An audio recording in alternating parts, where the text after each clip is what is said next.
Hi everybody, it's Honest John. Gotta thank you all again. Hit 600 subscribers, so thank you. But I'm not doing the celebration. I'm gonna hold off on celebrating until I hit 1,000, because I don't want to be doing just all kinds of celebration videos, because that's a lot of weed to smoke. But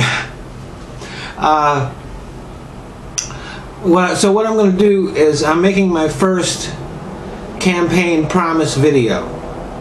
What I'm going to do, any video that has to do with my presidential campaign will start off with the words "I promise," so that way you know you can either avoid it or look at it, depending on which way you turn on that.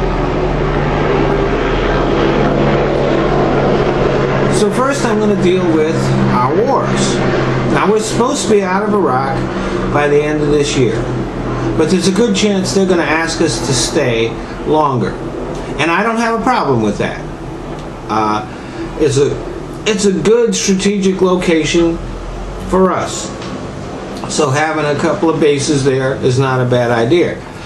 But we need to cut down the amount of troops that we have there to a reasonable size force that we can afford.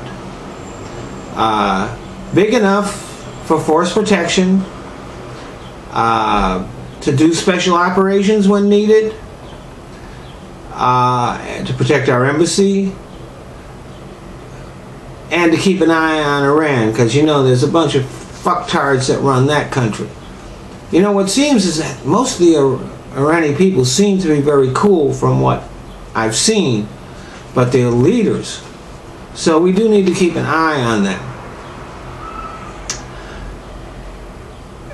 But we need to consolidate down to just a couple of bases in Iraq. We can save a lot of money that way.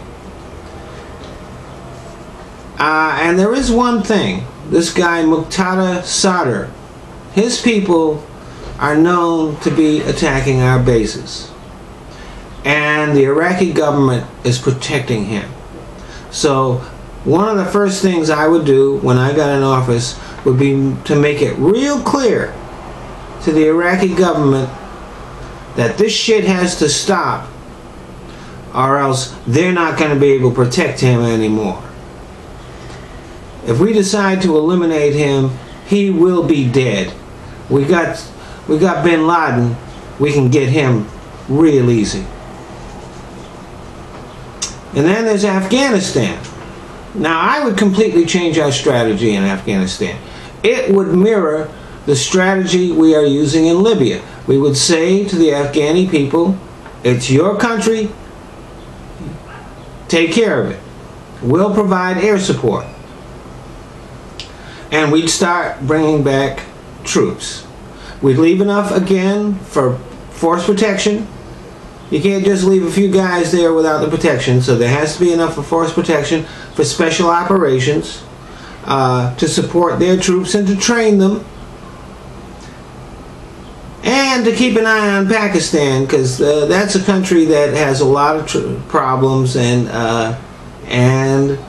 who knows who else we might have to go in there and get. So again, having a base there is in our strategic interest too, but we can save a lot of money, and we'd be doing a lot less nation building too. We're spending a lot less money, because most of our money seems to be going towards corruption. So we'd be spending less money, spending it smarter.